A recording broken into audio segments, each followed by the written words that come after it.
I want to invite you today to establish for yourself new relationship goals.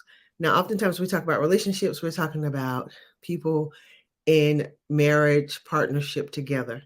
I also think that the same rules apply to family, friends.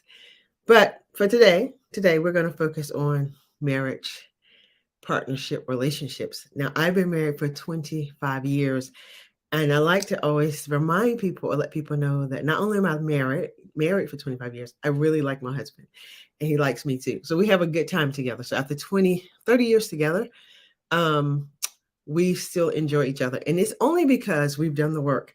So I know that there's statistics that talk about like 50% of marriages end in divorce. I always like to focus on the 50 that stay together.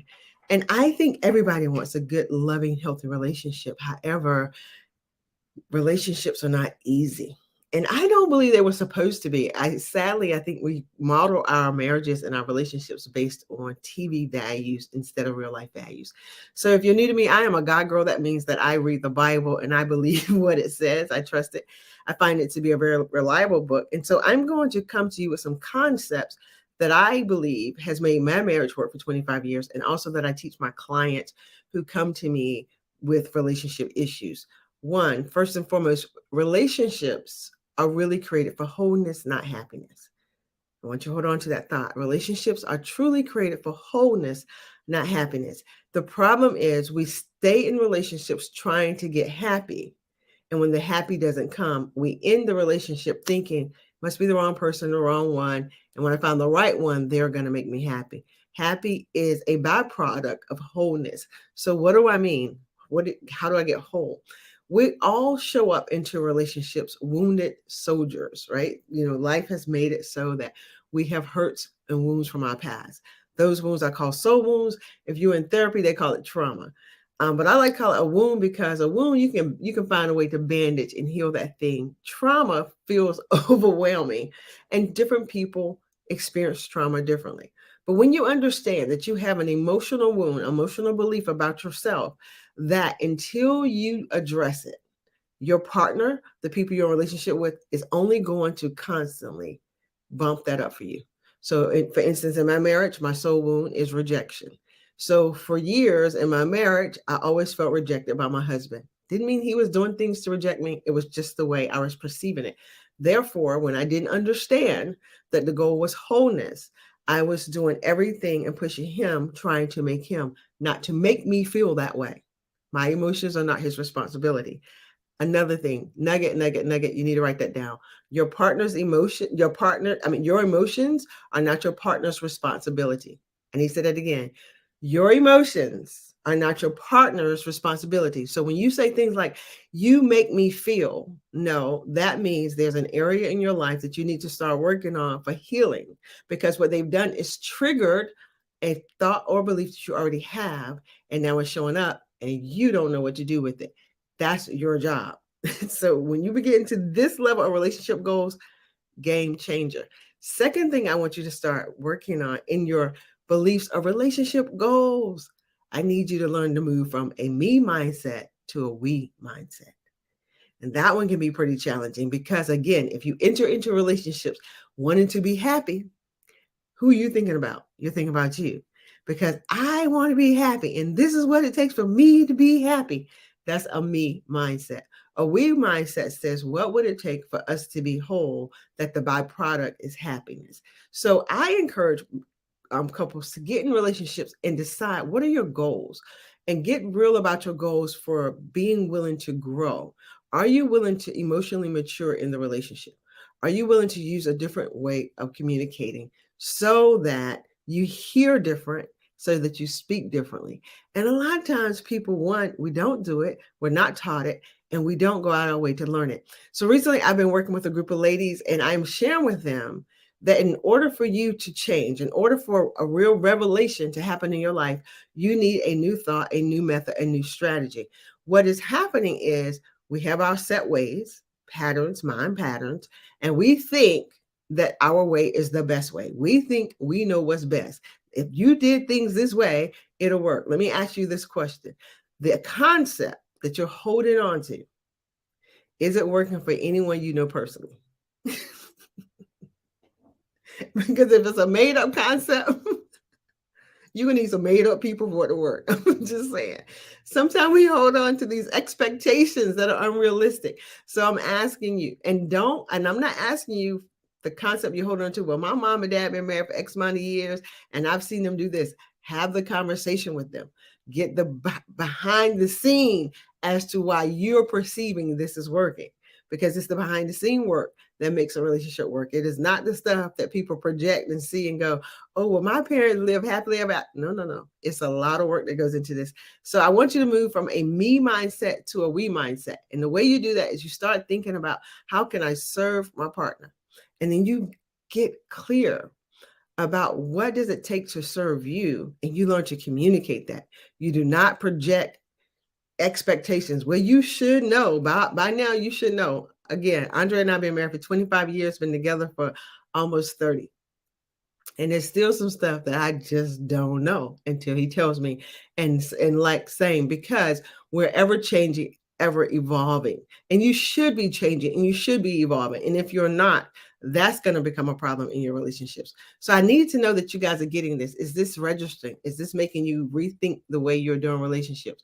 Are you willing to renegotiate your relationship goals so that you can learn to move out of the I want to be happy to I want to be whole, and happiness becoming a byproduct of that? And so the third thing I want to encourage you to do, learn to communicate from your emotional needs and not your emotional wounds. That's good. If you guys are getting this, that right there, I just dropped on you some real jewels. Learn to communicate from your emotional needs and not your emotional wounds. So we all have the emotional wounds. That's what we talked about earlier, and I was talking about in therapy, they call it trauma. What has happened to you in your past that has created for you a thought or belief about yourself that shows up every single time? And if you haven't figured out what that is, that's part of the problem, because you're still operating from the wound. The wound is showing up trying to get attention. Your emotional wound, it's like a 3-year-old kid that you can't control, that throws tantrums, that lose their mind, that pout. Maybe your 3-year-old shuts down and don't talk. I ain't gonna talk to you for 2 days, 2 weeks. That's your emotional wound. That is not your adult, mature self. So learn to communicate from your need. Your needs are, I need to feel safe. I need to feel validated and secure. I need to feel like I matter. I need to feel like you hear me. I need to feel seen. I need to feel connected. I need to feel love. Do you hear the difference? So when you're communicating your needs, and I promise you, when you learn to communicate your emotional needs and learn to communicate from the emotional need and not from the wound, the conversation changes. That's real relationship goals. So listen, if you're the person watching this and you're thinking, I don't even know what Kenisha's talking about. What are these emotional wounds? What is this, my emotional needs? How do I communicate it? But what I do know, because maybe you don't know that language, but maybe what you do know is my marriage isn't working.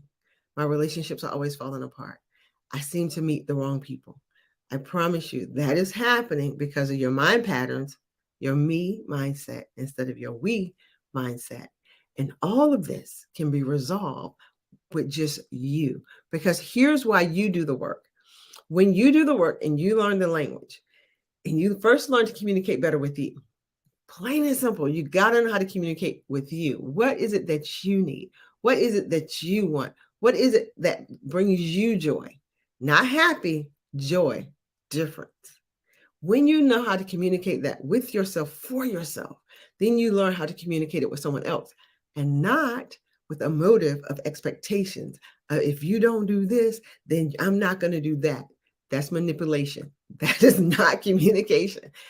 When you learn the difference, when you really learn you from a perspective of, I'm so clear about my values that when I see and meet the person who is out of alignment with my values, I'm so clear about it that I know not to connect myself to them. Because what you cannot do is get someone to match your values if you don't have the same values. And the other thing that we do in relationships, and I pray one day you all learn to get it out your vocabulary. Stop using benefit of the doubt as an indicator. Benefit of the doubt. The moment you tell yourself, well, I see all the red flags. I know this doesn't seem right, but I'm going to give them the benefit of the doubt. Doubt means don't. You just broke your own violation. You just went against your own values. And now you're mad with them because they're not living up to your expectations. They never was going to, and you knew it because you had to give them the benefit of the doubt to be in a relationship with them. So listen, I'm always tickled by the whole notion of benefit of the doubt. Think about the words, think about the language. Benefit of the doubt. There is no benefit in doubt. Doubt means don't, period. So I hope this helped you. I hope you are willing to grow and mature and change your relationship goals. And I'm going to give you a quick, go back over them real quick. So for the person who counted at the end, 1, I want you to change your meaning in your relationships from happiness to wholeness. Happiness is a byproduct of wholeness. That means that your relationships are created to help you heal from your childlike trauma. 2, move from a me mindset to a we mindset. When I can start thinking more about the other person, the person I'm in a relationship, what is it they need? How can I be a support to them? Again, you're not responsible for their emotions. That's their job, and they're not responsible for yours. But you can move into the we mindset of thinking, how does this work for us, not just me? And then lastly, learn to communicate from your emotional needs and not your emotional wounds. And if you can get that, baby, that's a game changer. Communicate from your emotional needs and not your emotional wounds.